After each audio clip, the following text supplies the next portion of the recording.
nauna na yatang nagbakasyon si Miss Heart Evangelista. Pero yung kanyang bakasyon ay may kasama pa rin namang trabaho, in fairness. Dahil eto nga, matapos po siyang rumampa sa Paris, sa Milan, di ba? At sa New York, rumarampa din po siya dyan sa mga Fashion Week. Ngayon ay may bagong nirarampahan si Miss Heart Evangelista at siya naman ay nakitang rumampa sa Shanghai.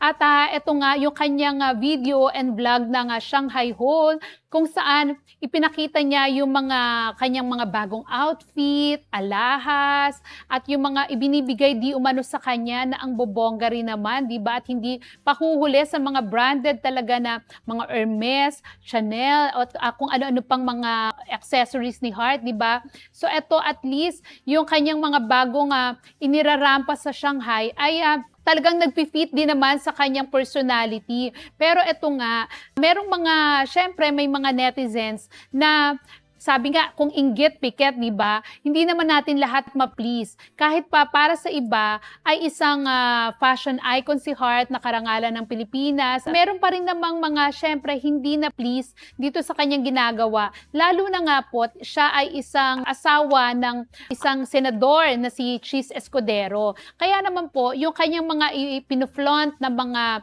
alahas, magagandang damit, ay ini-issue po at connect dito sa flood control project. Binuksan na naman yung issue ng pag-absuelto kay Chis ng COMELEC doon sa donation ng isang contractor na sabit po sa flood control project. Kaya nga, ayan, may nagsasabi kay Heart na, nako, ang saya mo dyan, nagpapakasaya ka, ini-enjoy mo yung pag-rampa dyan, pagdi-display ng kung anik-anik. Pero maging sensitive ka naman sana sa iyong asawa na si Chis na mukhang may pagdadaanan na naman at actually hindi pa nga natatapos itong issue ng flood control, di ba?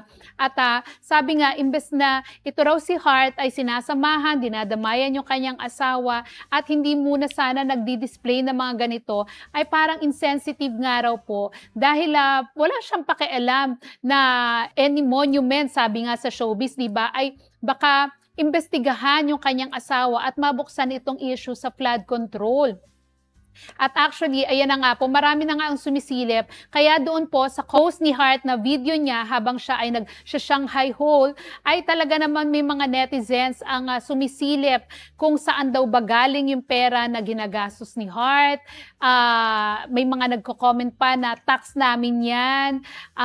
Kung ano-ano pong mga masasakit na salita na in fairness kay Heart, alam naman po natin, di ba, na nagtatrabaho rin talaga at sabi nga galing sa mayamang pamilya. Kaya siguro naman meron siyang mga ginagastos sa sarili niya na hindi naman niya na kailangang hilingin kay Senator Chis. Pero syempre, hindi rin natin maiaalis doon sa mga netizens na mag-isip dahil sabi ko nga, bilang asawa ng isang public servant, ng isang government official, sa morality, dapat magpakumbaba, dapat hindi masyadong nagdi-display ng kanilang yaman. Dahil kahit ano sabihin natin at mapapansin ng mga tao na baka yung pera ng gobyerno ang ginagamit ng mga ganitong klase ng mga personality na kahit pa sabihin natin na si Heart ay nag-umpisa sa showbiz, hindi maiiwasan na makonect talaga siya dahil nga siya ay asawa ni Senator Chis Escudero.